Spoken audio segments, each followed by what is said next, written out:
Politicians spend millions of dollars doing surveys trying to find out what you think, and then they tell you right back what you're thinking, acting like they've been through it and they know it, just putting on a facade. And today we're gonna show you how they do that. Good morning. This is Charles Van Morgan Show. Welcome. We're gonna talk about how we could teach Trump some lessons. He's got nothing on us Tennesseans, and we're going to tell you what that means. So come on in, Charles Van Morgan. We have walked in the shadow of death in reality, and so we got a little fire behind us. We got our hands a little tough from really working, really doing real stuff, not these billionaire politicians that tell you they're going to help you and never done anything or seen any real trouble. They're not real people. They sound like you because they've done a lot of surveys, and the surveys tell them that what they need to say, repeat back to you. So Charles Van Morgan, welcome. Come on in. Got a really great show for you today. We're going to tell you how we know what they think, not what they feel, how they feel, what they think. They're telling you what you think. They do these $1 million surveys and put out these commercials, and they tell you back what you are thinking and act like they just thought of it. That's what these politicians do. We're talking about the Tennessee governor's race and the race in all states. So come on board, Charles Van Morgan Show. Welcome. Politicians spend millions of dollars finding out what you're scared of, and then they pretend they just thought of it. And today I'm here to show you that and to show you the difference. So come on in, welcome. This is Charles Van Morgan Show. We'll get the show on the road. So we got some really important information. We're going to tell you what these politicians are thinking and what they really do and how they know what you're thinking. So welcome. Come on board. Thank you for the like. This is the Charles Van Morgan Show, where you hear the unbridled truth, stuff you don't hear anywhere else, stuff that's dangerous for me to say because they hate me, and I'll explain how dangerous this stuff is. If you think this is a game, and most people don't, thank you all for coming on. It's not a game. It's real stuff, real life stuff that could get me real dead. Not because I'm dangerous, want to break any laws, because the people that I'm speaking against are powerful, dangerous people, and some of them are running for governor in Tennessee right now. They're dangerous as hell. So hello, welcome. Come on board. Got a great show for you today. We're going to tell you how these politicians are such good politicians, how they know what you're thinking. How do they know that? How can they tell you? They're so passionate about some stuff that they talk about. And how do they know that? They spend millions of dollars, find out what you're thinking, spit it right back to you. But there's a little difference in them and us, is that I have actually been there, done that, got a cookie for it and a ribbon. I mean, I've been there and fought. I've been in the shadow of death for Tennesseans. I'm a real life person that's really been in the fight, and I haven't done the surveys. I ain't got millions of dollars, but I don't have to do the surveys. I've lived the surveys. I am the survey. I know what you're thinking. So come on board, Charles Van Morgan. Subscribe to the channel. Help us get our message out. That is your message for you. And thank you. So we'll get right into the show and talk about how these surveys, that they pick your brain, spit it right back to you, act like they feel what you feel. They're good actors, but they don't know what they're talking about. They know what gets them elected to government office. They're good politicians. They've never been here, done that, seen anything, are able to feel what you feel. They have eyes, but they don't see because they've never been in a real fight. They're listening to your fight, and then they're standing up on a podium and telling you what your fight is. That's what these politicians do. So welcome. Come on in. We will get on with the show. Like, share, and comment. And help me spread this algorithm, spread this wonderful, great message for you. And thank you all so much for joining me. We've had 2 million people in the past few months outstanding viewership. I'm CharlesVanMorgan, and we're going to talk about the political landscape in Tennessee. All politics has nothing to do with reality. Every one of these people running for the governor in Tennessee are in politics right now. That'll tell you one thing. Ding, ding, ding. They got surveys. They spend millions of dollars doing scientific surveys. And they are very accurate because you can tell what's in a lake for the most part by getting a little sample from the lake, and it can tell you what chemicals is in it. Representative of the entire lake. You don't have to get the whole lake to find out what's in the lake. You can take a sample here, sample over here in different parts of the lake and find out what is in the lake, what chemicals are in there. You can find out what chemicals in the whole lake. And that's similar to the way surveys are done. You can survey several thousand people if you got millions of dollars like these people do, and you can ask them questions about how they think. You can check their Facebook posts, and you can check their voting records and do all these surveys and find out by asking them what they think, what's important to them, and they're statistically correct. And these candidates have done these surveys. Miss Blackburn, you has done these surveys, and these people have done these surveys, and they know what you think. They don't know what you feel. They don't feel it because they've never been there with boots on the ground and done that, and actually got burned for it, actually had a hard time for it. And then they spit back. They tell you back what you've told them because they know that's important to you. It's not important to them. What's important to them is getting reelected to the power mongership that has been running Tennessee for decades and decades. And is it working well for you? And then when they get in office, they serve these people that have given the money to do these billion-dollar surveys. And whatever rises to the top of their messaging is what they tell you. It's not what they believe. They're actors. They've never had a hard time in their life. Some of them have never worked a day in their life. They've never had any real problem that they couldn't buy their way out of, or one of their friends and family knew somebody in power that could fix it for them. So they've never had any real significant problems. They've used your government power to benefit them.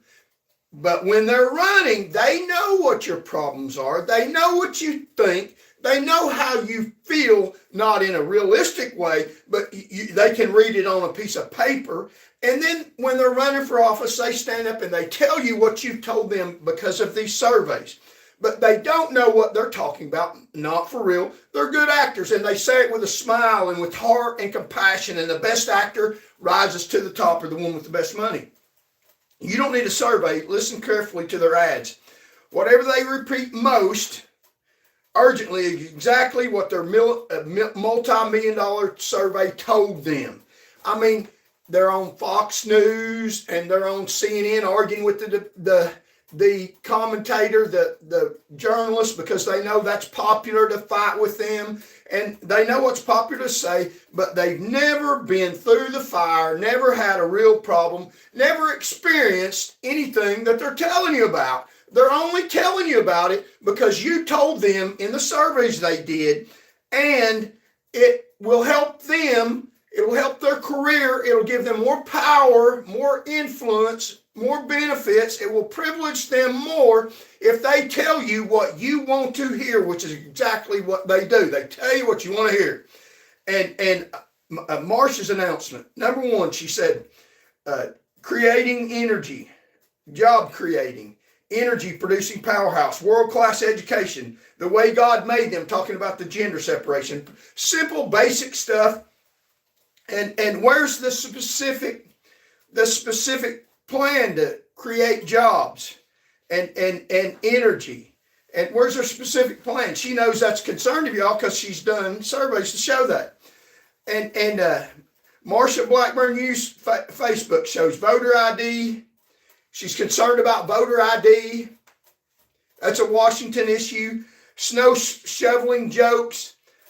ICE enforcement, Apple News censorship, big tech kids. She's filling Washington, D.C.'s, feeding their culture war from Washington, D.C. That's why Mr. Fritts says, don't D.C. my Tennessee. That's a jab at Marsha Blackburn, which is true.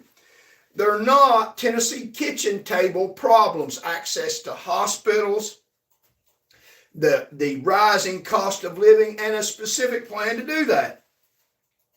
Her highest engagement posts are about things happening in New York and Washington. It's what Marsha Blackburn talks about. She's a famous politician, got a slick tongue, sounds good, and she's concerned about Washington, D.C., and concerned about her power and how to do best for herself. Marsha Blackburn, she got money from the drug companies feeding the opioid epidemic because it benefited her. She's not concerned. Never stood over, that I know of, a real person that died from drug addiction. And I'm not saying it's their fault. Ultimately, it is. But as a decent society, we should try to limit that. Her lowest are about Tennessee. Her lowest YouTube videos and her lowest watch times are about Tennessee. That tells you everything about what she's really talking about and what she really cares about. Fritts announcement, small business over corporations. I run a small business. Unemployment claims rising. We need jobs in Tennessee. That's true. Thirst for liberty, distrust for big government. Has he ever lived the big government abuse of him? He's in government power now. Is it working for you? How did he get in power? Thirst for liberty, distrust for big government. He's reading the grassroots survey more specific than Marsha. But still, no real plan, no real fire, no real action. He's been in the cradle of the government. He's in the government now. So how's he gonna do what he's supposed to be doing now that he ain't doing before he did what he did? And he's in government now. Do you trust him?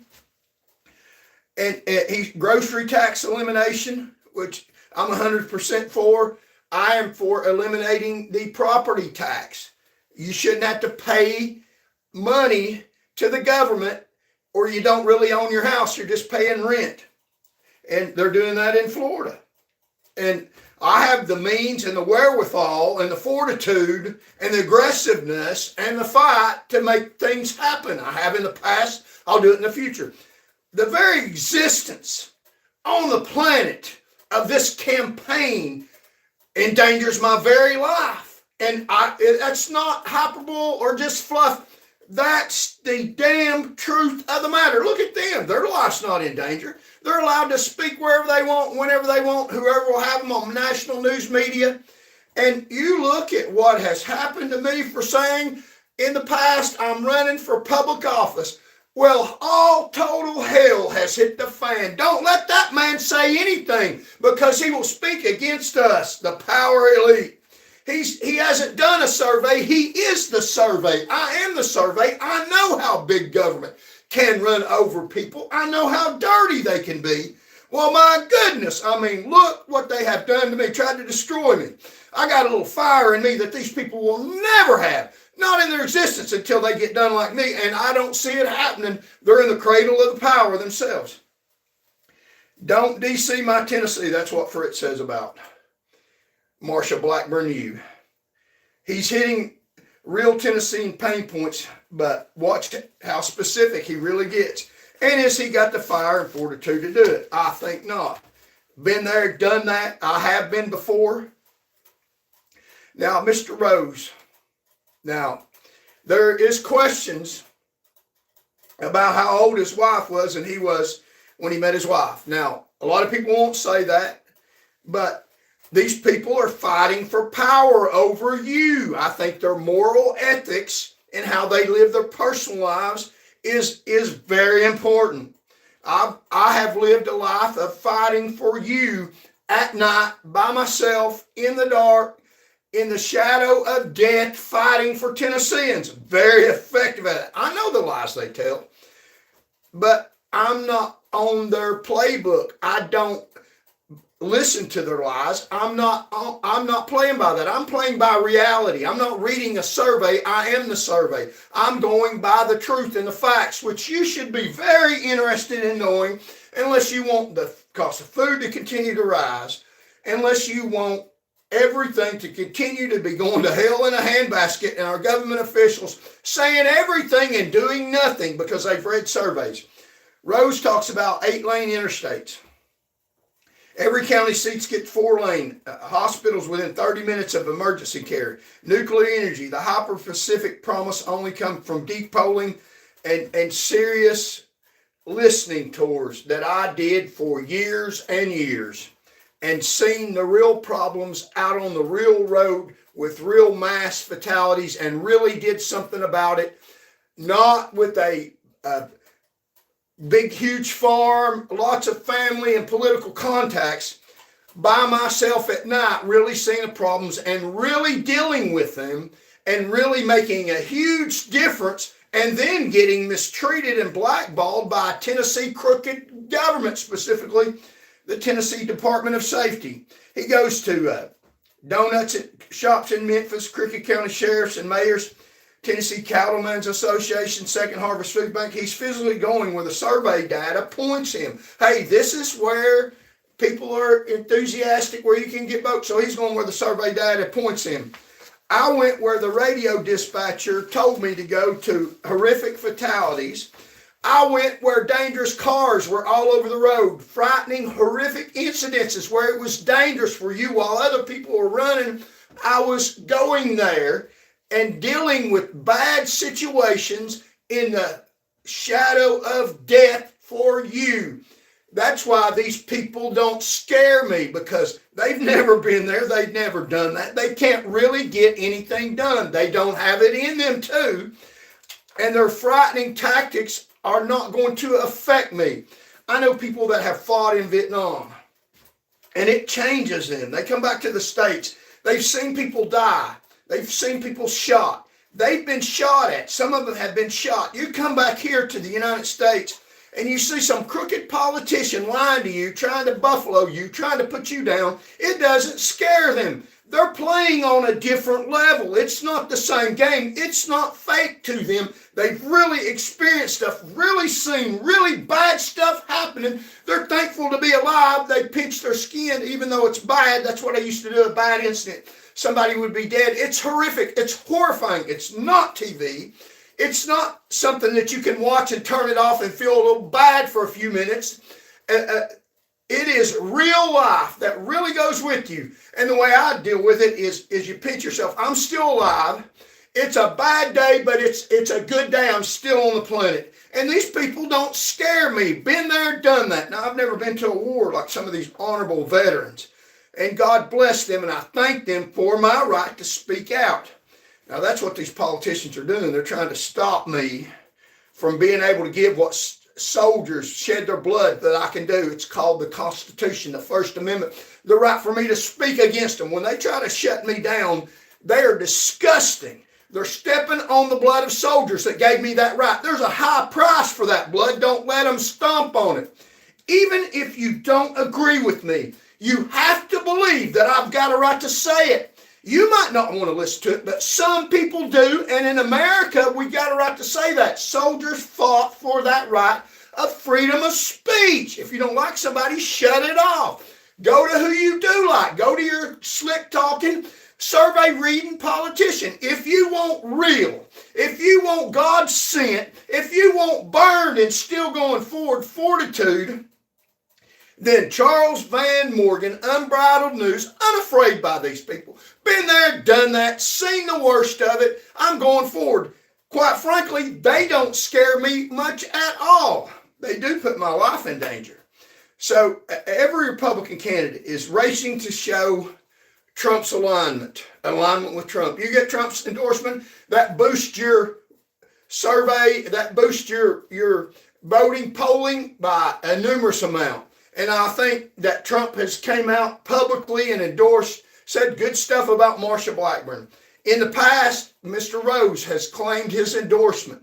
And I'm not sure that he's said anything about Mr. Fritts, he probably doesn't think he has a chance in hell of winning. Maybe he does.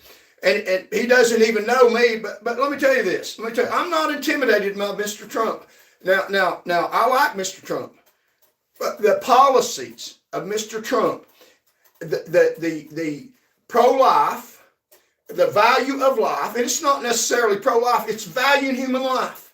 It's what I'm about. And I'm not about illegalizing the choice.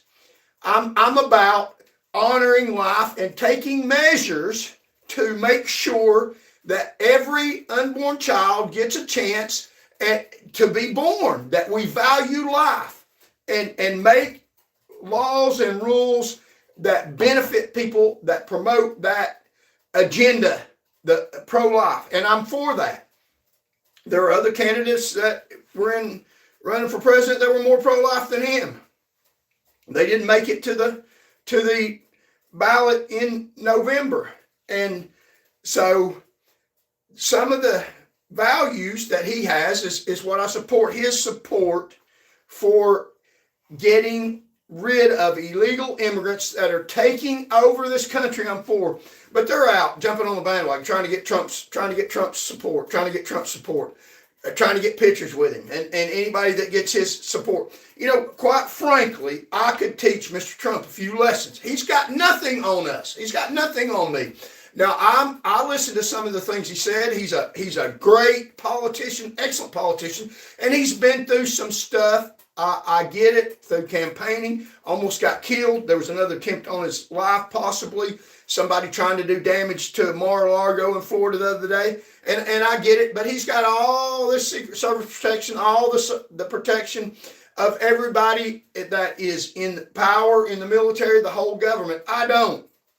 When I was out on the road at night by myself, arresting dangerous people for you, the public, I didn't have all this by myself. I had to rely on my own self and who I could get to help me from law enforcement at the moment. So I could teach Trump a few things. One of the other things, Mr. Trump does not, to my knowledge, say stuff about people that have been deceased. His enemies, like the Mockingbird, John McCain, ran him down in his life, brutally attacked Mr. Trump while he's running for office. Mr. McCain lost the presidency, didn't win.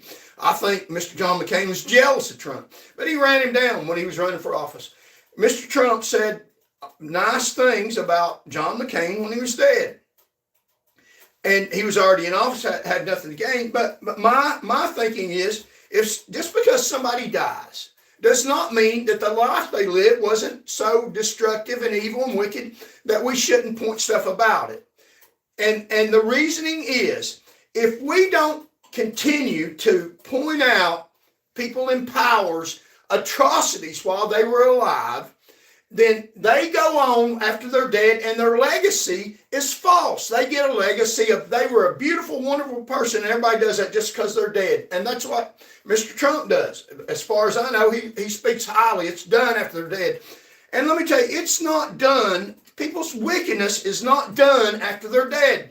They don't deserve, and I won't give them a legacy of being a great person and say something nice about them if I didn't have something nice about them to say while they were alive because they were destructive to the mass populace.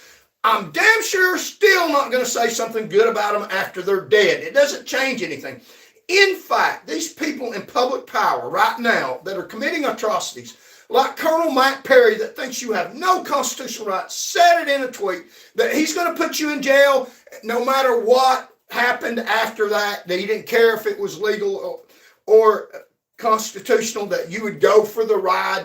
Now, if something were to happen to him, and God hope it don't, he's a young man that knows nothing, does nothing political, got his position because his niece was his one of his close relatives was a Tennessee Supreme Court unjustice liar. They don't talk about none of that. These politicians talk about that. They talk about the survey. They talk about the corrupt judicial system in the state of Tennessee. When I knock on doors, that's what people tell me. But they won't say that because that's part of the polity. We're going to help people, but we're not going to damage the polity. How about you help people by damaging polity? But Mr. Trump doesn't say anything about people after that. He talks nice about him, which might be the alleged respectable thing to do, but it's not the best thing to do for you, the mass citizens, because if we allow them to commit their atrocities and then they die and then their legacy goes on, streets named after them, everybody praises them to high heaven like Tracy Trotz. He's deceased now. And I'd like to ask him, when he was alive, he said horrific stuff about me, and he said horrific stuff that caused Tennesseans to get dead. That's kind of serious. He stepped over bodies en route to lies. His lies caused you to get dead, a lot of your friends and family. He took the leading trooper off the road that was out protecting society, the best fighter in the state, frankly, that lowered the fatality rate, that cared about little children getting killed. He took him off the road by lies. When he was in office, he used his power to lie. Tracy Trotz to the bathroom, so I call him. That's what he did when he was in power. Now that he's dead, I'm supposed to say, well, he was the colonel and his uniform looked good, which didn't even look good on him, a little short, fat man. But am I supposed to say something good about him? So that when he dies, the colonel in office now, and I want you to get this, please, the colonel in office now, he knows that Trot was horrible when he lived, and all kinds of stuff that you could say about him, other than the fact that he stepped over bodies. So he dies, and people don't want to say anything bad about him. So he gets a good legacy. His legacy goes on for his family and his children. So the colonel in office now, Matt Perry, thinks, well, I can do whatever I want to do. When I die, people speak highly of me, and it'll help my family and my next son's son and whatever will still be in power. It's okay. I can do whatever I want to do. My legacy will go on. People won't have the courage or the audacity, whatever you want to call it, to speak the truth about me after I'm dead, because that's just the way we handle it, and that's the way we stay in power. No, wrong, Mr. Trump. Let me give you a little education. Just because somebody is dead doesn't mean they weren't a sorry, pathetic person that caused mass fatalities when they were alive. Mr. Trump was not a good man. He was a deacon in the church, a deacon and a liar. Wow, imagine that. That's not nothing against the church. God doesn't lie. Jesus doesn't lie. Mr. Trump infiltrated the church to get a big name. He's a liar, and he should not be remembered as a good man. A lot of people are dead because of him. Now, that's not pretty. That's the truth. Go out and watch a little child dead, and that's not pretty either. And what Trot did to put them there is not pretty.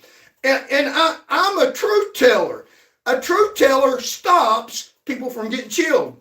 Mr. Matt Perry, if you continue your atrocities against people in the state of Tennessee, if I should be so lucky to be 6 foot above ground when you're dead, I'm going to still talk about your public corruption that you're a part of, got your position, not qualified, not doing anything to protect Tennesseans because of your big ugly smile and because of who your daddy and mama was. That's not right. That's not public service. That's stomping on the public and getting their money for doing nothing, in fact, harming them.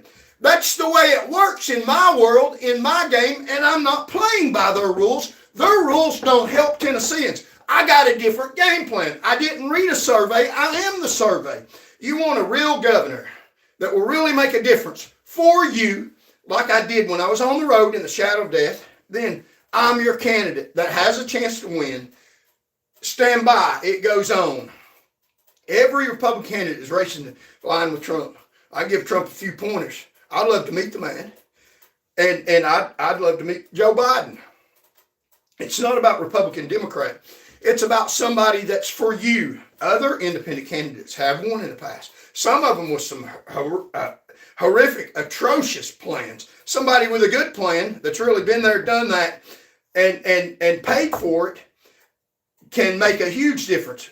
Fritz has the liberty movement. I've got the people, I hope. Marsha has Fox News appearance and good things spoken by Trump. Watch how each one deploys them differently. Listen, so many people got on here. Thank y'all for joining me. We're going to talk about how these candidates, how these candidates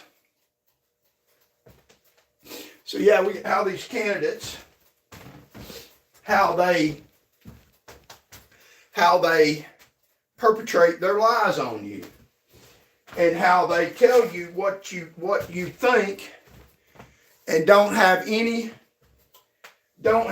emotion or feeling significantly behind what they're telling you. And why I'm the best candidate on the ballot. What none of them say. What none of these candidates say. They don't talk about dirty judiciary, do they? They might get a bad adverse ruling from them. You got to praise the judiciary in order to, when you get in power, to be able to get rulings in your favor. Not correct, legitimate rulings for the public, rulings for me. I'm Marsha Blackburn, you. I want rulings in my favor. So you can't run down the judiciary. That's off the base, off the planet. That's our rules. Guess what? CharlesVanMorgan has a different rule book. It is when you do wrong, it doesn't matter if you're dead, you still did wrong. People in power need to know when you do wrong right now, if you're dead, there's some people out here still going to say, you weren't a good person. Y'all need to straighten up. I don't know where Mr. Trott's soul is. I know where his heart was on the planet. It was in saving people's lives, like he said, what come out of his mouth. Because what come out of his mouth, I did. He said, one of the most important things we do is arresting drunk drivers. I did that better than anybody in the state. What did he do? He eliminated me and tried to destroy my character, tried to destroy me. So now that he's dead, I'm not going to say that. Hell yeah, I will. What's wrong with that? Mr. Colonel Matt Perry needs to know, you better straighten up your act. If I should be 6 foot above ground, I'm going to run you down too. None of them talk about dirty judiciary. And that's where I got to hand it to Mr. Trump. He did say something about the judiciary in the United States the other day. He said the judiciary that ruled against him, that allowed tariffs to be spread, the money to go back, said his tariffs were illegal. Now they have to give back the money, supposedly. Said that him charging tariffs was illegal under the law that he used. And some of the justices that he appointed to the United States Supreme Court actually went against him, and he appointed them because they were supposedly conservatives, so they went against what he appointed them to do. And I believe that he is right about that issue. I believe the president ought to have the power to enact those tariffs under the Emergency Act, and that we have an emergency right now in the economy. It's at crisis levels. Jobs are moving out of the United States.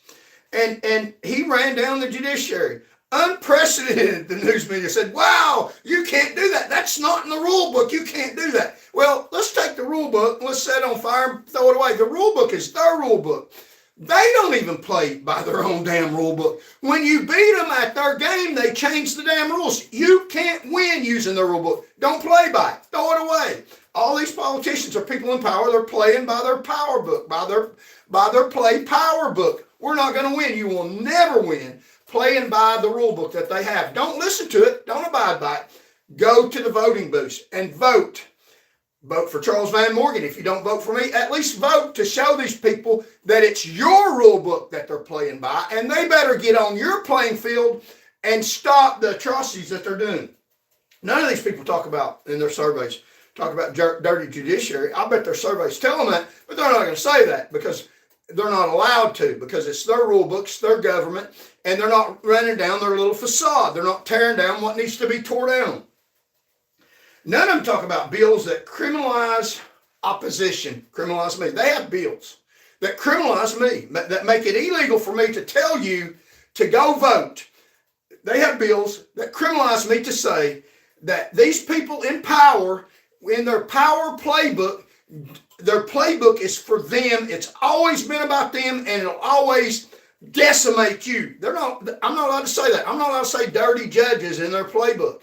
Don't vote for him. He said dirty judges. Okay, if I say there's good judges, then I probably would be able to speak at a Republican convention. I'm not allowed to do that. I have to give it to Trump. He did call these judges that their families should be embarrassed about them. Tennessee judges all across the state of Tennessee, your families ought to be embarrassed and ashamed of you. You should be embarrassed and ashamed of yourself. Let any of these, let Fritts say that.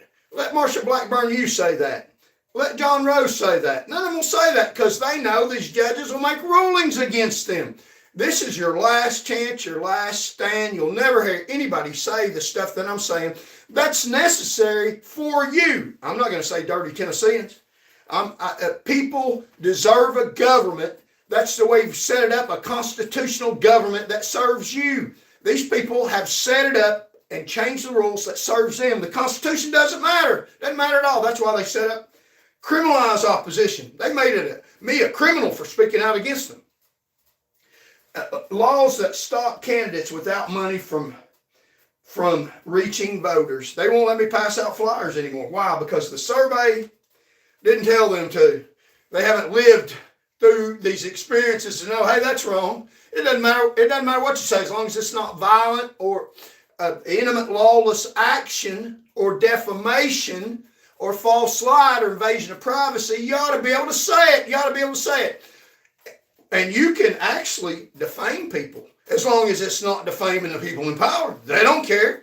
You defame a citizen, you go before a judge, and the judge will rule in the people in power's favor. They'll defame the hell out of you. Judges defame the hell out of you from their judicial immunity. But nobody says anything about that, and nothing's ever going to change until you elect somebody that will take a wrecking ball to their little facade. They're not hard to beat.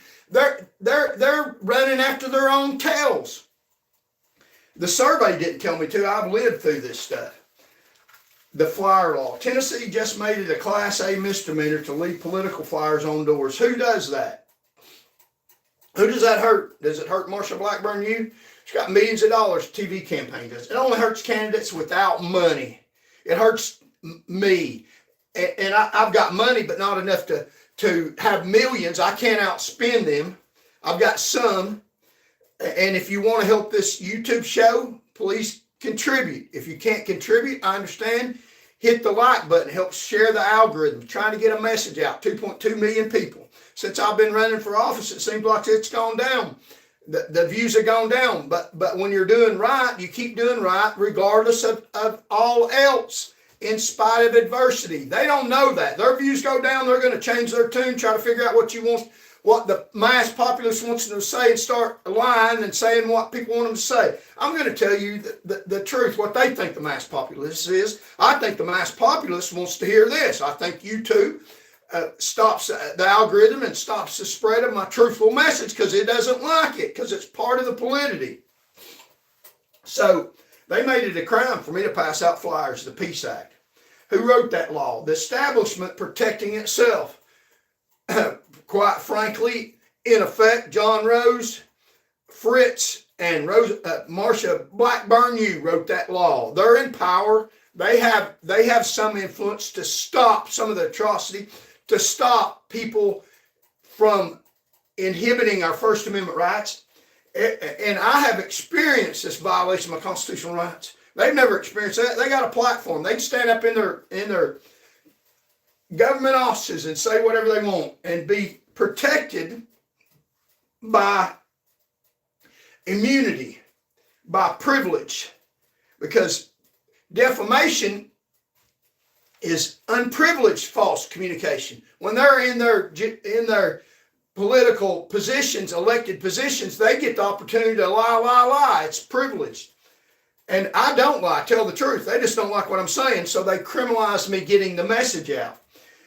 The establishment protecting itself is what these laws are about, that have adversely affected me. So you're listening to stuff they don't want me to say. They hate me saying it. They've tried to stop me from saying it in more ways than one. Ask yourself, why is that? Is it because what I'm saying is a lie? If what I'm saying wasn't true, they could easily stop that. They could say, he said this, and look at this. This is not true. You know what they say? He said this, and we got a court ruling by a judge, and the judge said this. Well, let me tell you what. The judge lied. They got a judge to lie for them. Nobody says that. Judges are dirty liars. A lot of them in the state of Tennessee. Not every one of them, a lot of them. They won't say that. I'm saying that. And you know why I'm saying that? I'm not saying that because of me. I'm saying that because the judges will lie on you. You go to court and you want an honest, fair judge that will rule according to the Constitution, that soldiers have shed their blood so that you can go before that judge and get the law applied fairly to all, regardless who you are, regardless who your family is, regardless how much money you have in your billfold. And you go before that judge, and he's looking at the governor, how do you want me to rule this case?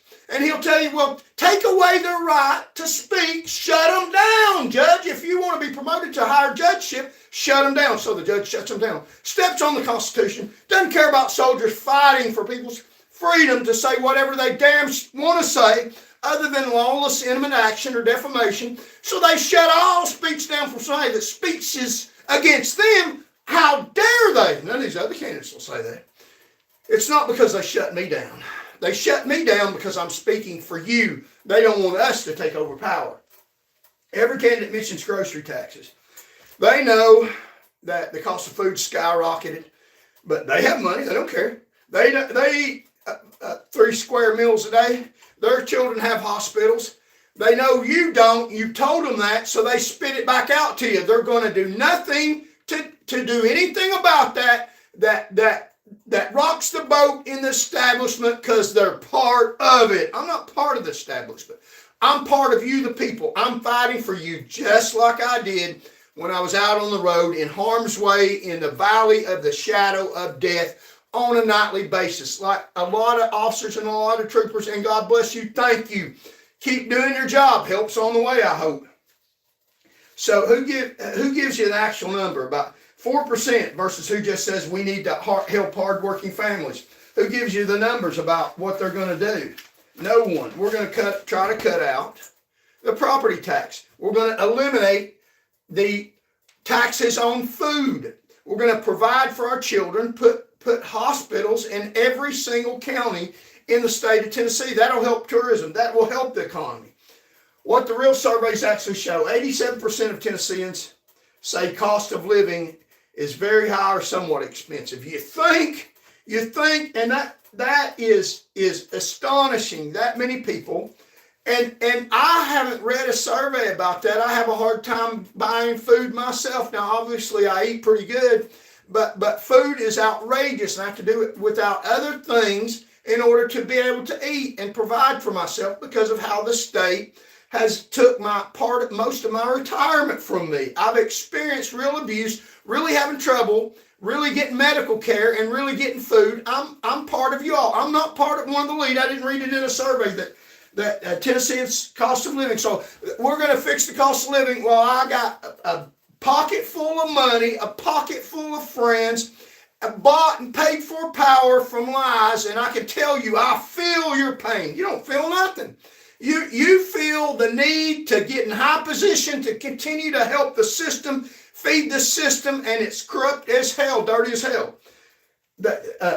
97% oppose Medicare cuts. How dare they cut off medical care for our children, our elderly, our handicapped.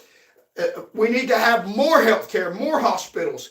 I've experienced that. I personally don't have medical care myself. Medical insurance, I pay for it as I go. Hard. Hopefully I won't get really bad sick. I would die, just like most of Tennesseans. The mass amount of Tennesseans. These politicians tell you we need medical care. They got medical care. They know you need it, but they don't care. They got it. They know they need to say that because you need it. That's what they're fake. I'm in the same situation as you. Some worse than me. God bless you. I understand. I get it. I will do something about it. I have seen real children really dead because of drunk driving. I really did something about it, and they didn't care. They didn't care, and they don't care now. They've got plenty of food, plenty of health care. They're reading in a survey, and they're really damn good actors. I'm not an actor. I've got some fire. I've got some authenticity. I am a real person. You can tell by the way I said authenticity, and I've got some real fire. I'm a real fighter.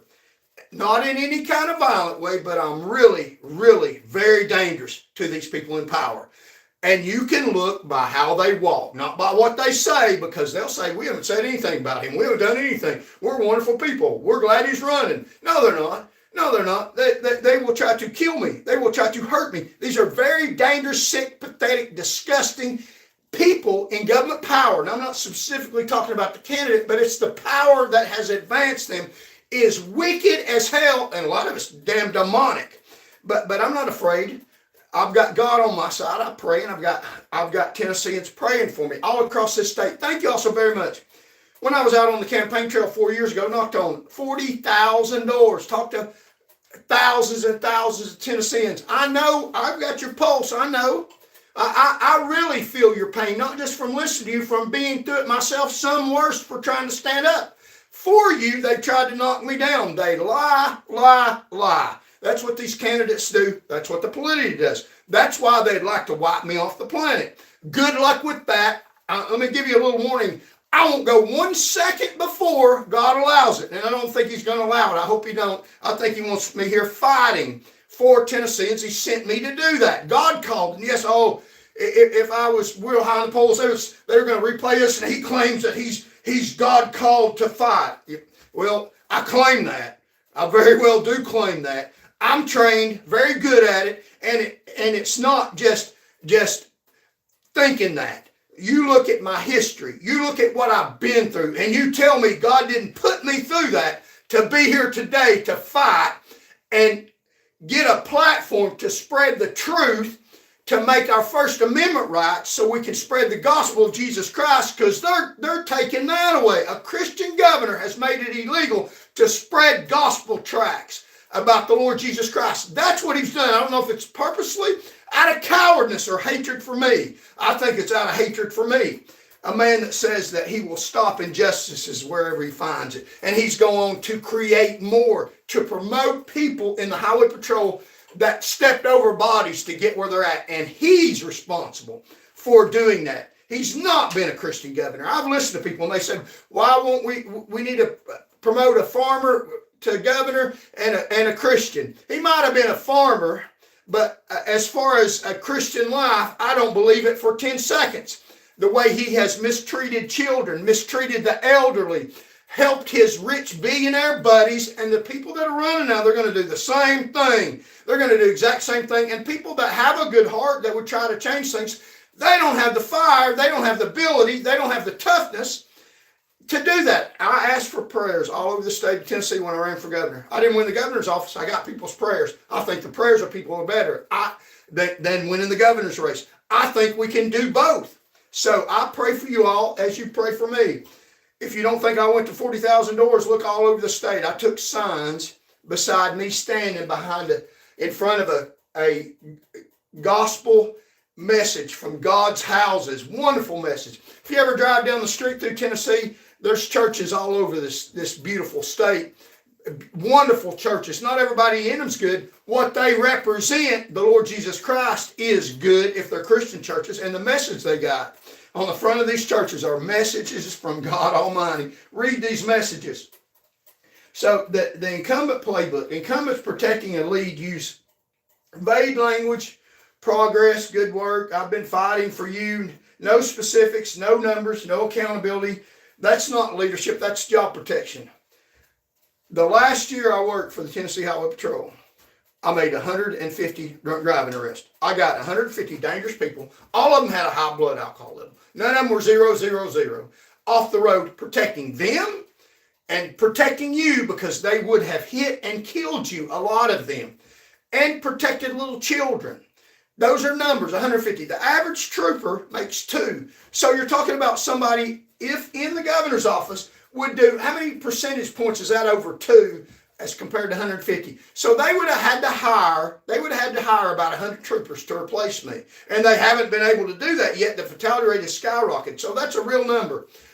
Really, when I really get in the governor's office, if I do, at least at minimum get a platform to spread the message about how dirty these dirtbags are in government and how they step on you, step on soldiers' blood to advance their self-interest of their self and their families and their buddies and their friends, because that's what their government rule book is all about. We need to take a wrecking ball to it. At least I get a platform to run down truthfully these people in power and show them that there is opposition out here. Not everybody's playing your game. Not everybody cares about your devastation and is going to help you advance that like these people are.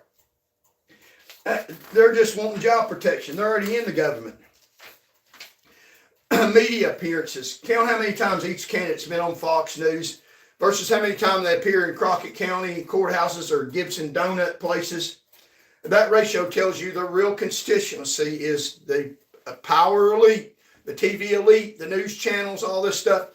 I've been on radio stations, been on YouTube broadcasts that are popular, mainstream's what I call them. And I've had them. I speak the truth like I am now, just honest truth. That is very abrasive. It's very abrasive when you tell somebody that is dangerous. They can't see, they're on the wrong side of the road, and you stop them and you say, you're under arrest. That's abrasive. That's mean. But it saves their life. And it saves other people. It saves your life and your children's lives. So I was very abrasive when I was a trooper, more abrasive than any trooper in the state. Well, I had to be. It protected you. Now they don't have as many abrasive troopers as me. And you go to sad funerals. I mean, which way do you want it? You want the cold, hard, the truth, or do you want dead? So I'm going to tell you the truth. And I have literally been on these shows. And we go through the show, and then they call me and say, we can't broadcast that. We can't broadcast that. And I said some stuff. I said some stuff that is absolutely positively true that will help you and help society. And I'll go retape it. No retapes this time. I'm not going on your show and not retaping. I've been on live broadcast. And I've got a doctor of jurisprudence. I know the law. I know defamation like the back of my hand. I can quote these laws. I've studied them. I've memorized them. I'm as much a lawyer, except for unlicensed because they're damaging me, because I'm a truth teller, as any lawyer in the state. Smarter than them. I've lived the law. A lot of y'all know the law. So I'm not saying anything that's defamatory. I'm not saying anything violent. I'm not saying anything that is not completely true. And I'm not even unprivileged. I don't even have the privilege where I can say anything. I'm held to every legal standard known to man, and they add some more to try to keep me shut down. But I say this stuff because it's the truth. It's beneficial to you, to the mass populace. They won't say it. They're politicians. They're saying stuff that touches your emotions because they've read it in a survey. I've lived the survey. I am you. I feel your pain. I've been your pain. I have your pain. They don't care about you. They care about their career. Get a little more power. Get a little more advanced in their wickedness, in what they do wrong. I've been on radio shows live, and they said, you can't say that, or how dare you? I had one, how dare you come on the show and say that? And so I said, well, let me explain why I said that it is the truth. I mean, it is astonishing to me that you speak the truth about people in power. I mean, is it working for you? And they tell you, you can't say that. How dare you say that? How dare I speak the truth? This is what I said, and this is why I said it. This is the truth. It needs to be said. How dare you stop me from spreading the truth? Now, if I was one of the great politicians, you can say anything you want to about CharlesVanMorgan. We got court lies about him. And I'm not allowed to return fire, so to speak, symbolically. Listen, people in government power, listen very clearly. Write this down. I'll sign my damn name to it. Not violently. If you come after me, I'm coming after you. Full force, I'll mow over you. You got that? And I know how to do it. You're too sissified. You're too protected by a facade that's not real, by politics.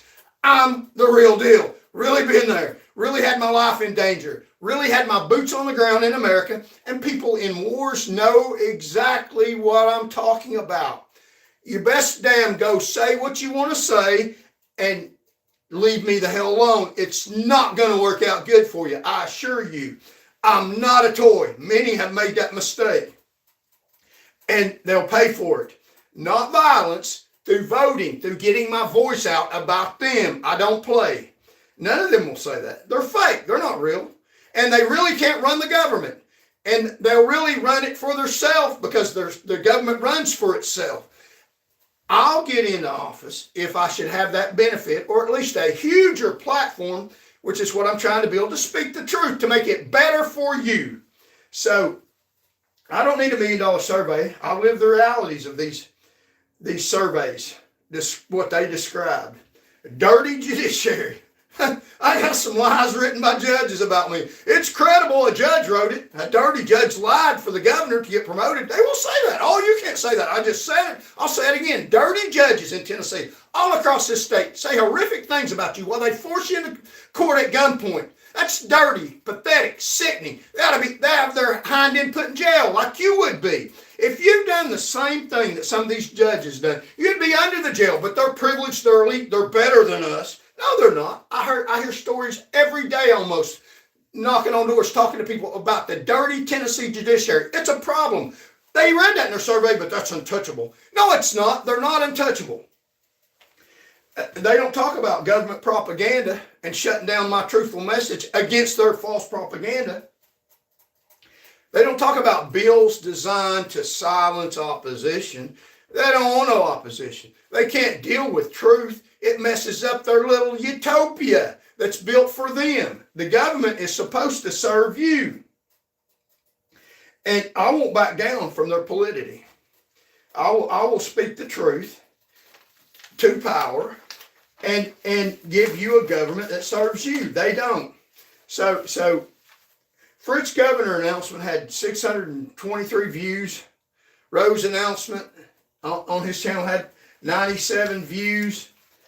Marsha Blackburn on her channel had a few views on her YouTube channel. And I know had 9 views on her channel. Marsha Blackburn's channel, 4 views, 20 views on Marsha Blackburn. My channel. So they got a platform. They're listening to me. Even they're listening to me. I know they're listening to me. I have information, inside intelligence information. I'm not going to tell them who they are. It might be who they don't think they are. They don't have a clue. These people ain't even very smart. So they put out, they're running for Tennessee governor, and they got 97, 623 views. My channel in the past, my platform, now some of this is before I was trying to get on the ballot, 57,000, 51,000, 57,000 a couple times, 42, 40,000, 39,000, 34,000. That's without Fox News, CNN, NBC, ABC, all these line news channels. That's what we have been able to accomplish, a huge output of putting out pure truth. Now, it's abrasive, but it needs to be. It's on your side. I love Tennesseans. I always say that in my show. God loves you, and I do too. And they don't love you. They want your power. I didn't and haven't lived a life of trying to make myself 100% prosperous. I lived a life and I honored my oath of service and sacrifice when I was in law enforcement. That's the same oath I would take if I were to be able to get into the governor's office to serve you. I know how to do it.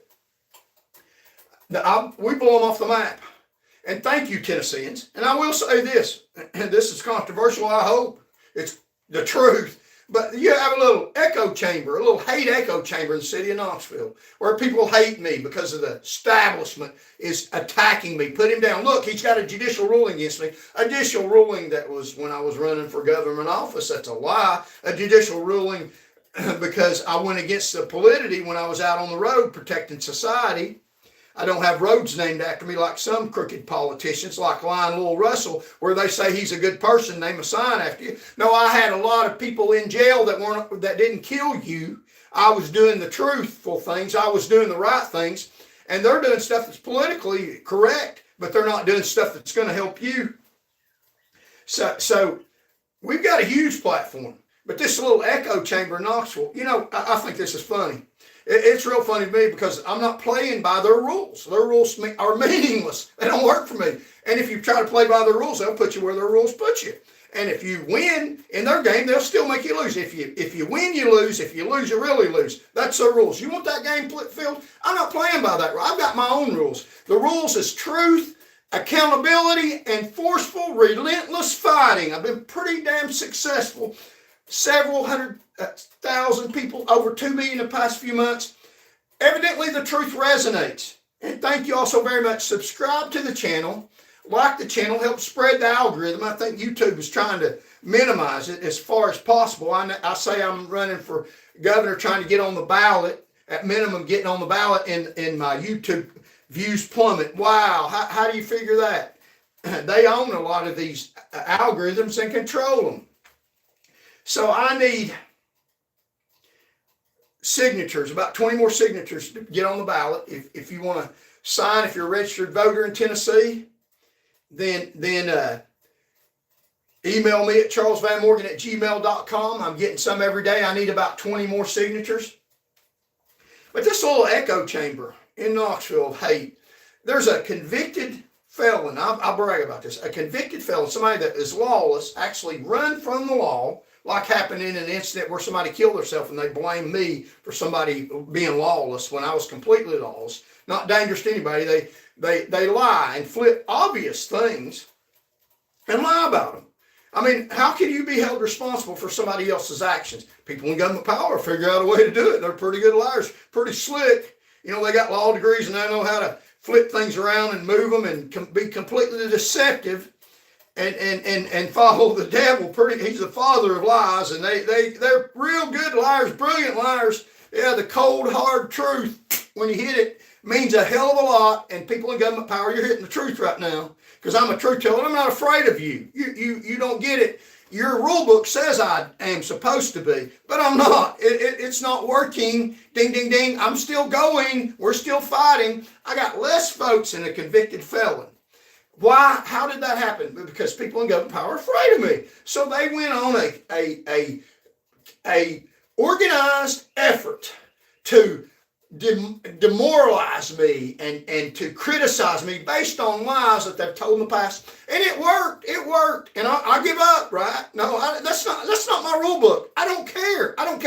If I got one vote, then I still keep going and telling the truth, because that's their rule book. That's what they did.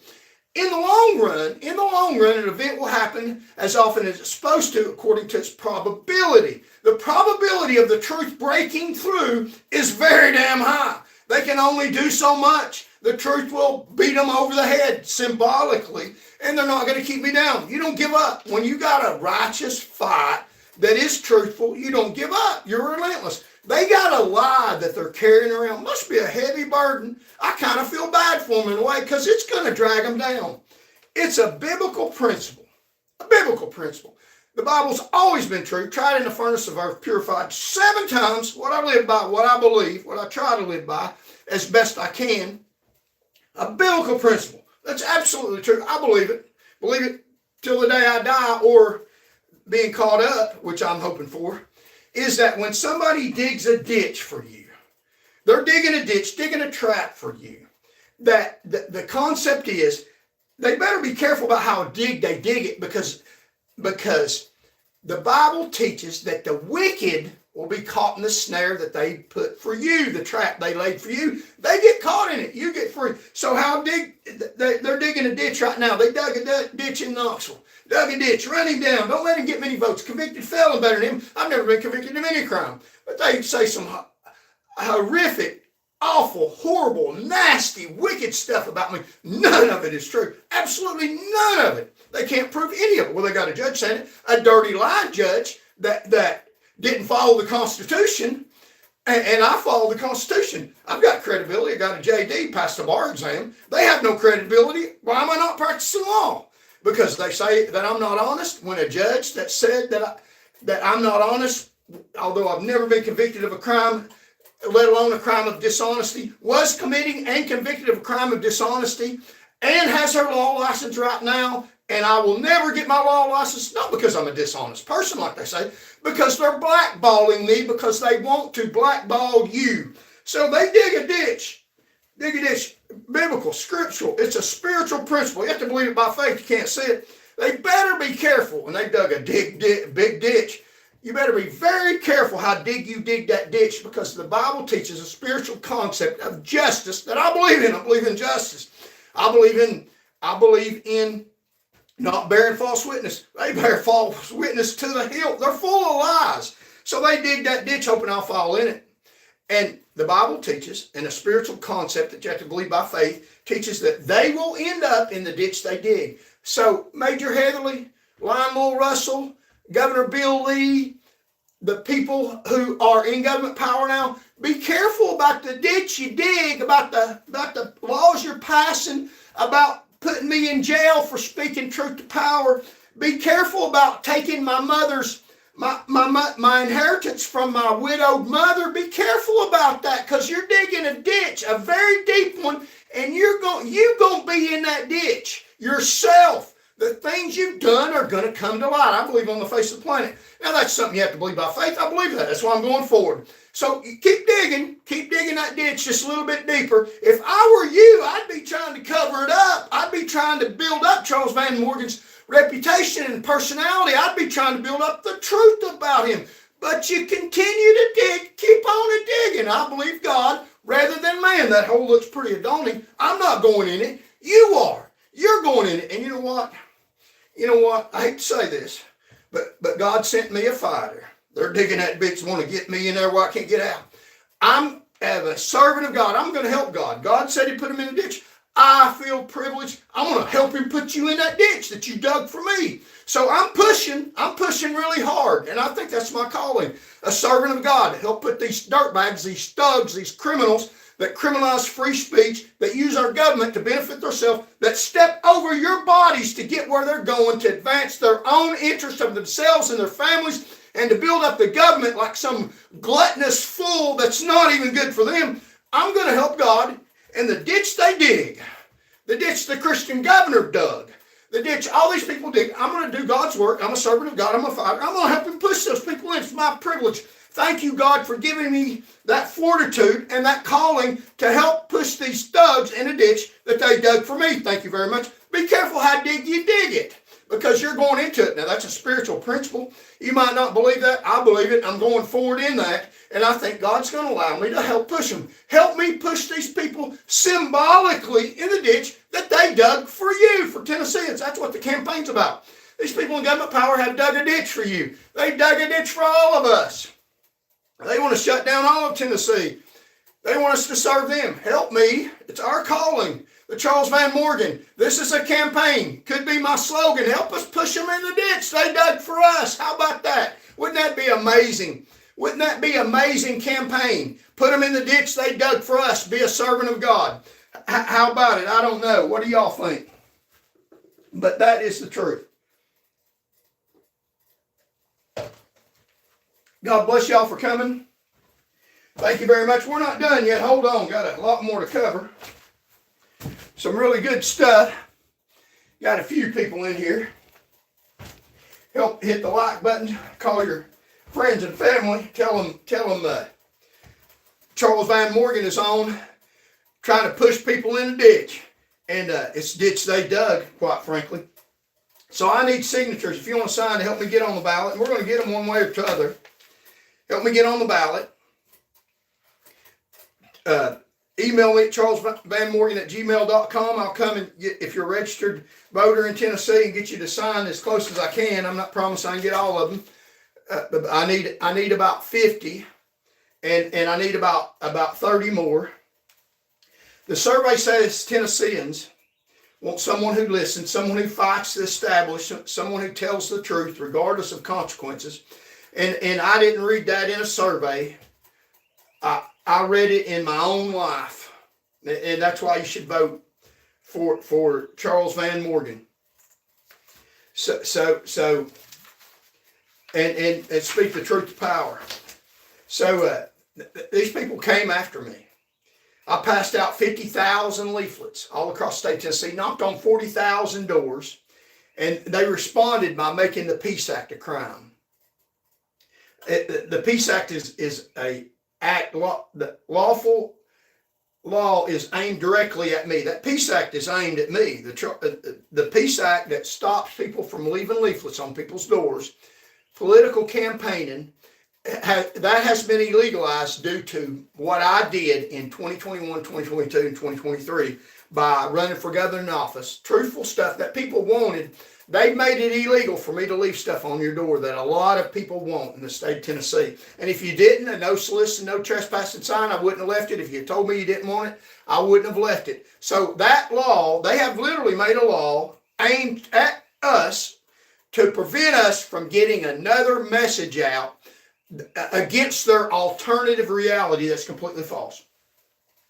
So they're making laws against me. You don't think this message is powerful? It's very powerful.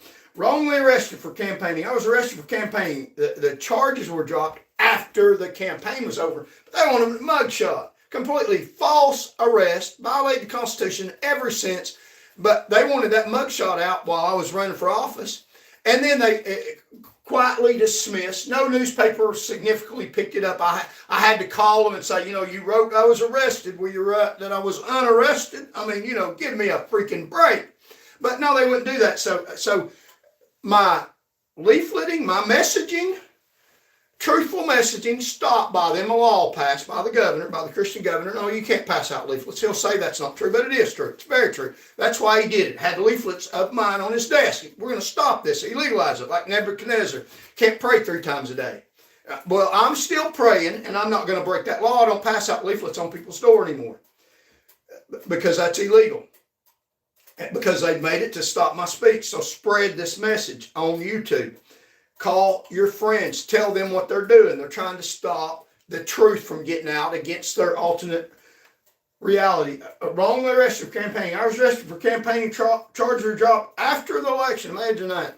But they had it during the election, alleging that I did stuff I didn't do. Conveniently, civil suits filed against me while I was running. Several civil suits filed against me by political operatives that if you looked at their history, I talked about it yesterday, they're not good people. I mean, consider the source. Political operatives filed civil suits, took away my mother's inheritance from me. My widowed mother's inheritance took that away from me. People that were not blood got more money from my mother's inheritance than I got. I had to pay court costs and fines to a crooked judge who has part of my money in his retirement.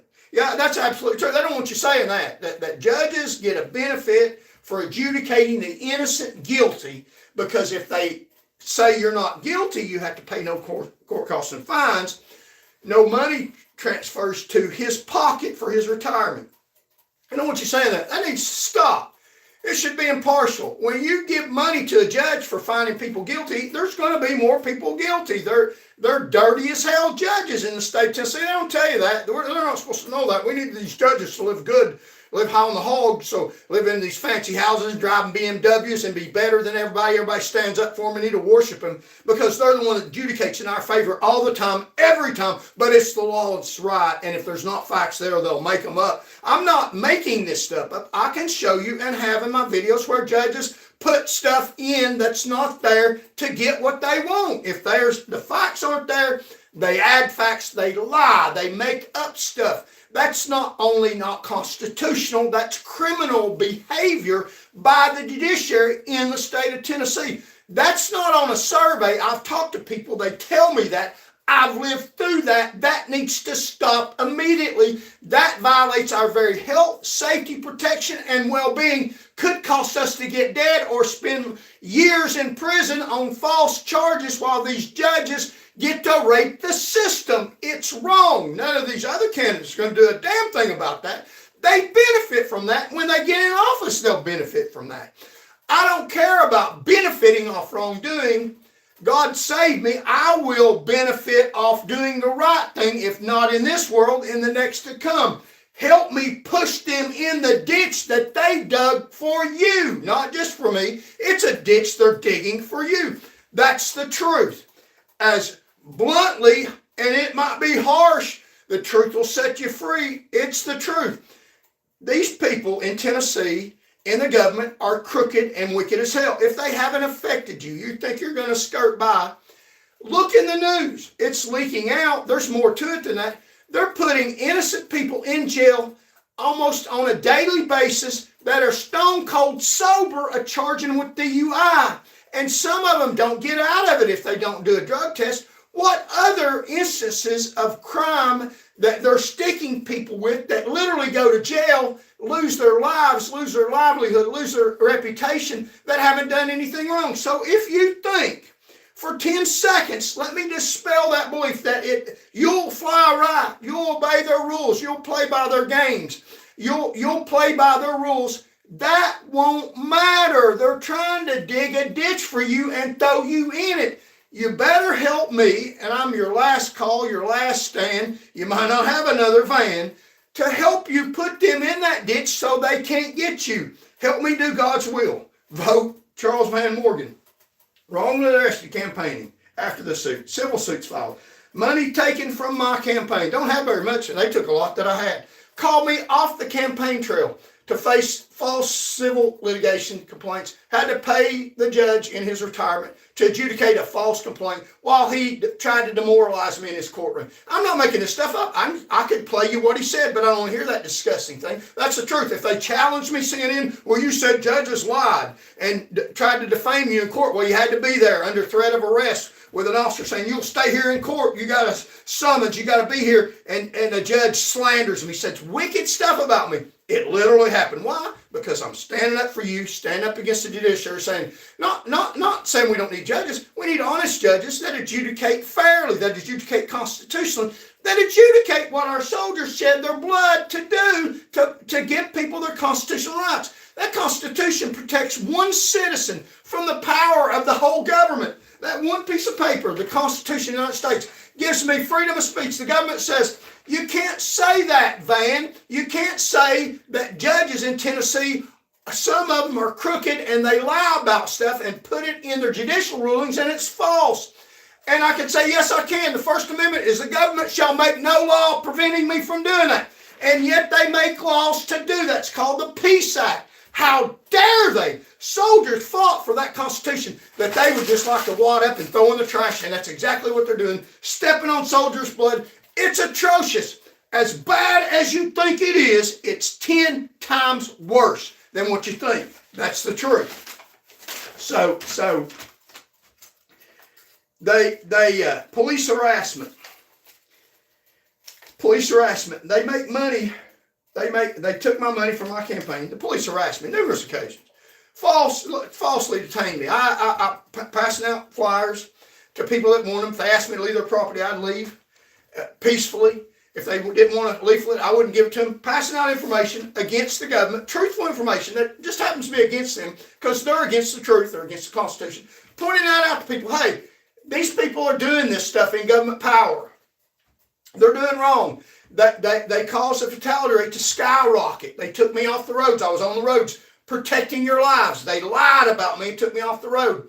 Let me run for governor. I'll correct some of this injustices in the system of injustice and their power elite. I'll stop some of that stuff. I stopped the fatalities on the road, a lot of them, by what I did. I'll stop that. And passing that out, and the police literally stop. And I would say, am I free to leave? No, stop. You're being detained. I can show you video. You're being detained for running for government office. I'm not doing anything. I'm not trying to bother anybody. I got a right to do this, officer, deputy. I got a right. Leave me the hell alone. It's not your choice. It's called the Constitution. It's supposed to protect me from all your power.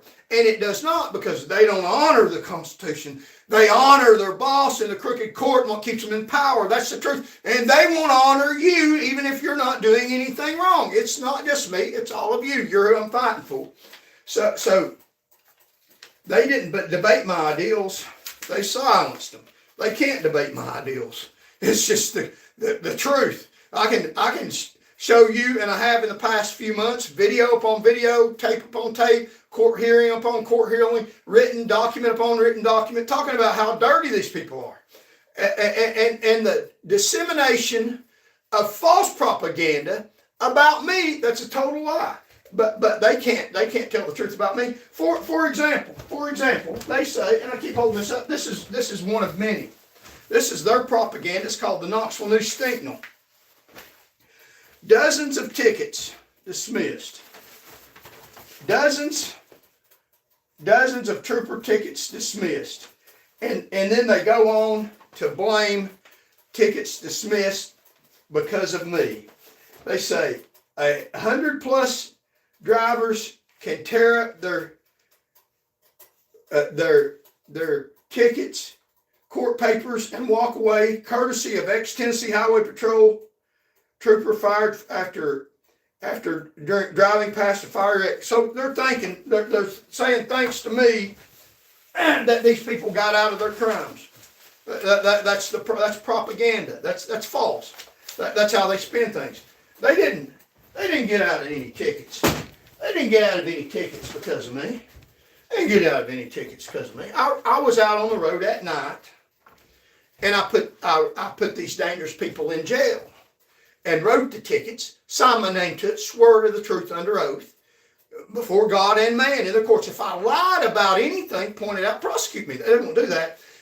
But yet they lied on me, and they dismissed the tickets and endangered society. So they're blaming me for what they do. It's a real good trick. Real good trick. Do you believe that? One of the tickets that they dismissed, a man hit seriously injuring a 3-year-old child, put him in intensive care in the hospital. I almost got killed myself in arresting that man that hurt a 3-year-old child out on the interstate. My boots on the ground. I wasn't in a propaganda room figuring out how we're going to justify the dirty that we're doing because we don't like CharlesVanMorgan because he's arresting lawyers' children in Knoxville. We got to get him off the road. He applies the laws fairly. The dirty bar here in Knoxville that Randy Good-for-Nothing Nichols likes to brag about. Now, they don't want me to be a lawyer because I'm honest, not because I'm dishonest, because the Knoxville bar is dishonest. I've seen them, I've met them, I've talked to them face to face. They're not honest people, they're liars. And they say I'm not credible. Well, I've got the same education they got. How do you like lawyers in Knoxville? You think they're wonderful people? They tell the truth. Has the judiciary and the legal the lawyers got a good reputation in the United States, all over the world? They're considered scum of the bag. How many lawyer jokes you know? I've got the same education as them, but I'm not the scum of the earth. They won't let me be in their little scumbag. So I'm pretty credible. Passed the bar twice, trying to make a living. They denied me making a living, and suppressed my political speech. But we're getting our message out. We're getting our message out. It's a message that just happens to be against them. A lawsuit was filed against me. I filed a lawsuit against the Tennessee Board of Law Examiners because they won't give me my law license, saying I'm not honest. The lawsuit, I filed suit against the Tennessee Board of Law Examiners for blocking me from practicing law. That's not separate from my campaign. It's the story. They suppress my speech. They suppress me from defending you honestly in their courtrooms. They suppress my livelihood. They suppress my ballot access. One establishment, one target, one consistent pattern. I'm their target because I'm fighting for you as I did in the past. I'm fighting for you. That's why they're trying to hammer me. And if I don't win, I'll go on. I'll be fine. It will be a huge, major loss for you because I'm fighting for you. Marsha has Fox News. Rose has Trump endorsements, and Marsha has Trump endorsements. Fritz has the Liberty Network. I had a stack of leaflets and a pair of walking shoes, and somehow that scared them enough to write a law, make arrests, and file civil suits. Ask yourself, what does that tell you about what they're afraid of? They're afraid of us, the mass populace waking up. They're afraid of me. They're afraid of the truth. All they have is lies, deception, and a system rigged to keep them in power. The pattern of suppression. This isn't random, what they've done to me. You type my name in Google, that's not random. That's organized plan to try to influence wrongfully and demoralize me wrongfully. Blaming me for stuff they do wrong. Wrongful arrest, timing right before election, civil suits filed during campaign, law targeting leaflets passed after I distributed 50,000 leaflets, money taken from my campaign. Each one alone looks bad. Together they look like a coordinated campaign to silence one person. The arrest I made protecting a small child, that the person had 0.17 alcohol in their system. And I had to take that by force because the law allowed for you to take alcohol when somebody else is hurt. And we took out the blood alcohol from the person. And the law allowed that. And 0.17 alcohol. I almost got run over by a truck. A horrific wreck while I was out arresting the man. Nobody got hurt. But I almost lost my life protecting you and arresting somebody that hurt a 3-year-old child. One of those tickets that were destroyed, they blame on me. Randy Nichols did that in the safety of the city county building, protected by armed guards, lied and blamed me, and the news blamed me for something that dirty man did, saying that I'm not honest. Everything I did that night was honest. I fought for Tennesseans in the shadow of death. He sat in his cowardness and blamed me for what he did, similar to the wreck on Emory Road, where the news and the people in power blame me for the actions of somebody else. I'm responsible to God for me. I won't answer for somebody else. And they're responsible to me because they've done wrong, and I pray about it, and I'm asking voters to rise up and help me help you all against them, because they'll do the same thing to you. Imagine they'll do that to a Tennessee state trooper, because I'm putting some of their family in jail that deserve the same criminal charges as you or anybody else does.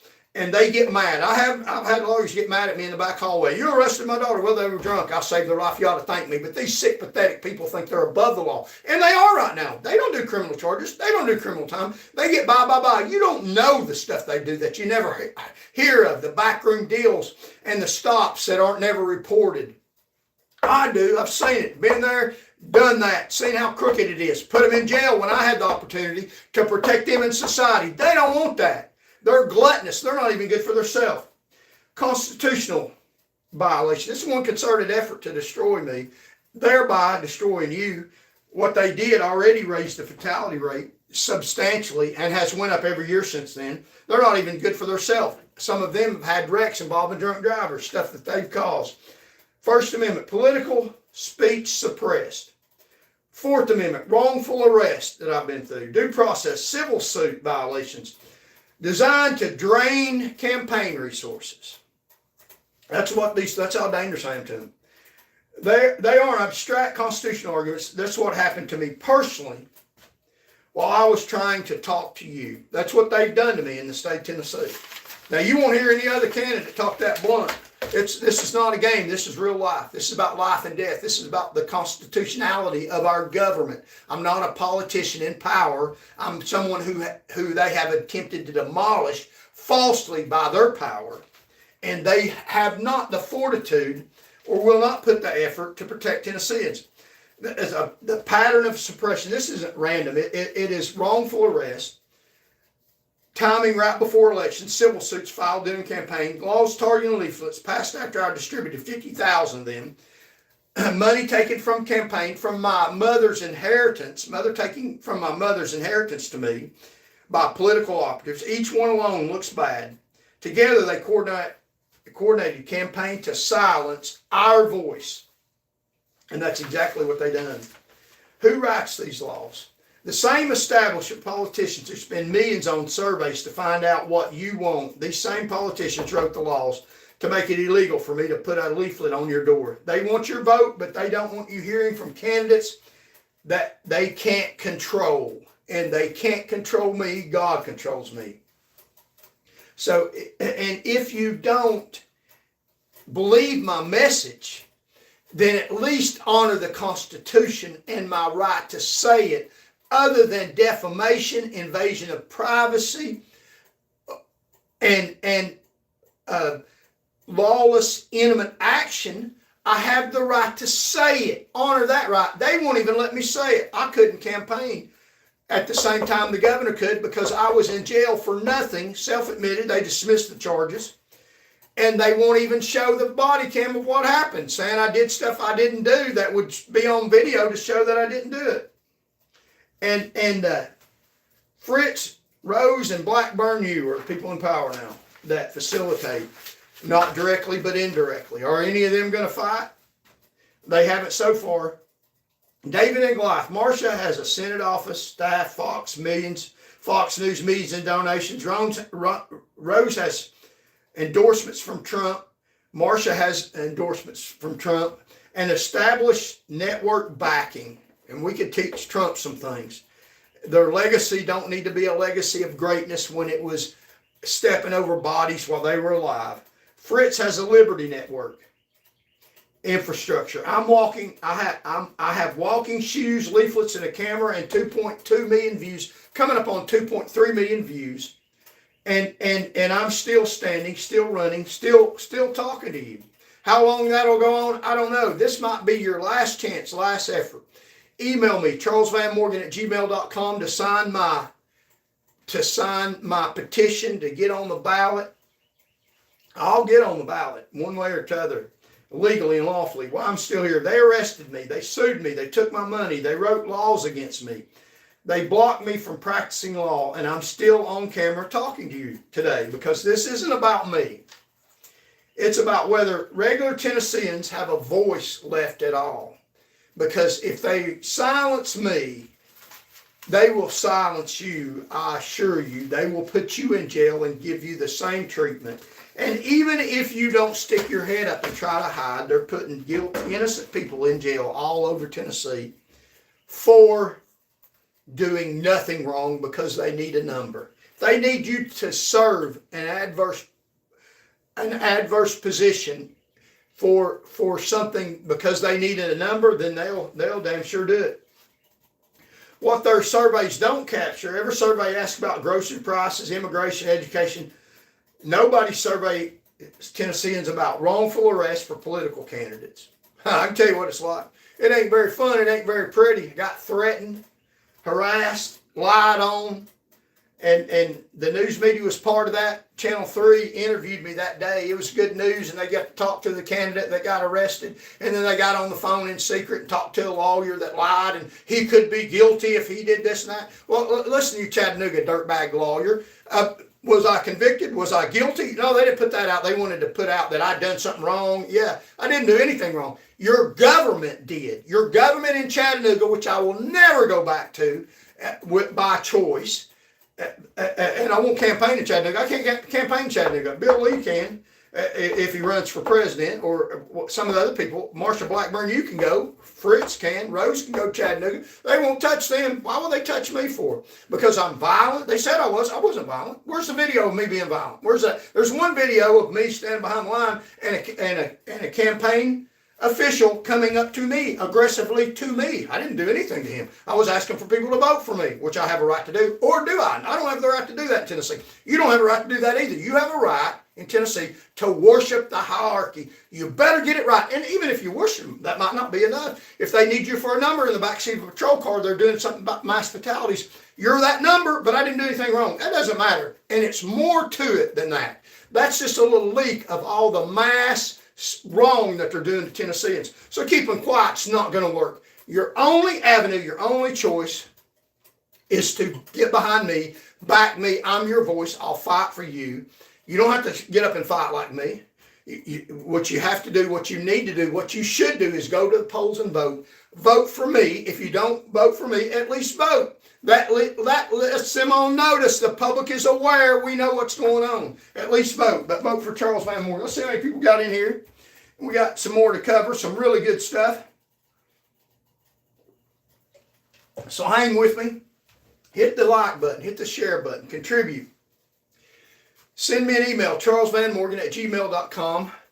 Tell me where you're at. Sign my petition to get on the ballot. We need about 35 more names, I think, to get on the ballot. Let's see how many more people we got in here. Just a few people. Thank you all so very much for joining. Hit the share button to spread the algorithm. So I need those. I need about 26 more signatures from Tennessean registered voters in the next 11 days. And I'm not asking for endorsements from powerful people. I'm asking for your name on a piece of paper that helps me get on the ballot. So March 8th is the deadline for my petition. I have to turn it in by noon. And if I don't make it, the establishment wins without firing a single shot, symbolically. And after everything they've done to stop me, don't let a missing signature be what finishes the job for them. So help me get on the ballot. The big picture. The governor's race isn't really about Marsha, Rose, or Fritts versus me. It's about whether Tennessee voters are going to keep accepting politicians who read their own fears back to them. And that's what they're doing. Or whether they're ready for someone who's actually lived those fears and still fighting anyway. I've lived those fears. I've been wrongly arrested. I've been wrongly sued. I've been silenced temporarily. I've had them defame me in the most horrific, corrupt way. One district attorney says I'm not honest to testify in a courtroom, not worth a plug nickels. His successor is Sharman Tissue Allen here in Knoxville. And then another prosecutor in another county, in Claiborne County, gives me a subpoena where I have to go on my own time to testify. I mean, which one is it? It's whichever way they want it that best suits them. I was here in Knox County enforcing the law on the elite here, which they don't allow. And that's not fair. And I'll enforce the law on the elite if you help me get in power. At minimum, help me get the message out. So they have done these surveys, and they are reading to you back these surveys, what you told them.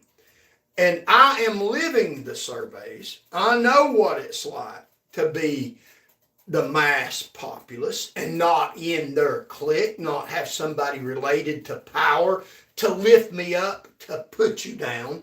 I'm one of you when they've been put down or left alone or forgotten. So I know, I feel that. I've been there. I know, and I have actually protected you before, and I'll do it some more. They're reading surveys, what you tell them back. They send out surveys, ask you what you want in the governor, ask you what your most pressing issues are. They survey enough to get the whole consensus of Tennessee. Surveys are mailed in. They read those surveys. Tennesseans are worried about the economy. So they say, the economy, I want to get jobs. I've literally have trouble myself making enough money. I know the answers. I've lived them. I know the answers. One of the answers is not continue to give corporate welfare. One of the answers is to where people do all that they can, then we need to help through churches and through programs, and not going to a food bank one day, by continuing to go help the poor and the needy and the sick and afflicted, not necessarily with government funds, but with resources we can come up on a private measure in reality, and also doing what a socially responsible government would do. They give welfare out to themselves. They just won't give it out to the poor and the needy and the sick and the afflicted like it should be. They punish you and benefit themselves. They give welfare out. They're the biggest recipients of welfare. The survey says Tennesseans want authenticity, accountability, someone who fights regardless of consequences. That'd be me. I didn't read that in a survey. I read it in years of living and fighting against the state, been mistreated by the state. I know how they can do. I read it in wrongful arrest papers. I read it knocking on 40,000 doors. I read it in civil suit filings falsely against me, numerous ones. I read it in laws with my name on it, the Peace Act, and my name written all over that act. I'm CharlesVanMorgan. I'm running for governor of Tennessee. Sign my petition, share this video. Let's take Tennessee. So here's some of their ads that I pulled out. Monty Fritts. Are you sick of it? No more weak career politicians? You think I'm weak? And I'm not saying he's weak. I'm saying he's part of the elite. And I don't see him doing anything but trying to get in power. Tennessee is ready for a governor that brings the heat. Vote Monty for liberty and less government. He got the Liberty Network. He's going to do what the Liberty wants for him. Here is liberty and less government. That's what I believe in. I know how the more government, the more crooked. So here's John Rose standing with Trump. He's going to get Trump. And I'm telling you, I like Trump. I like Joe Biden. I could teach Trump some lessons. I don't give people a legacy that they haven't deserved. I'm not afraid of God. God expects me to tell the truth, even about the deceased. That lets people know that are alive, that when you die, the stuff you do will be carried with you past the grave. You're not getting by with anything as long as CharlesVanMorgan's alive. When you do dirty when you're alive, your death didn't stop it. Some of the fatality rate continues to go on because of what Tracy Trotz did. He's a wicked man, a deacon and a liar is what he was. Now, I'm not minimizing the church. God's not responsible for that. A lot of things go on the earth that God allows that aren't right, and even in churches. You can meet better people sometimes in a bar as far as being social, as far as being honest and kind. And I'm not saying their heart's not right. They need to get their heart right with God. They may be, I don't know. Then you can in a church on Sunday morning. Some of the worst backstabbers. Now, I don't think you ought to go to a bar because of that. I don't think you should. I think you ought to go to church anyway, because that's what God expects us to do. Don't forsake the assembling of ourselves together. But I'm just saying, it's difficult sometimes to do what's right and go to church and put up with all the backstabbing, the wicked people. Still go to church. God will protect you. And in a bar, there's nice people, but I wouldn't hang out there myself. I don't want to be an influence on people. And that it's all right to drink excessively. New York Democrats require ID to shovel snow, but strongly oppose voter ID laws like the Save America Act. So Marsha Blackburn, this is about 2 or 3 days ago, talking about stuff in Washington issues. She's not talking about Tennessee issues. Here's her in an ad. This is part of their ads, and they get information from you, and they go out and portray the information that they give. It's not real. I'm real authentic, really know how to do things and get things done, really know how to stand up to them.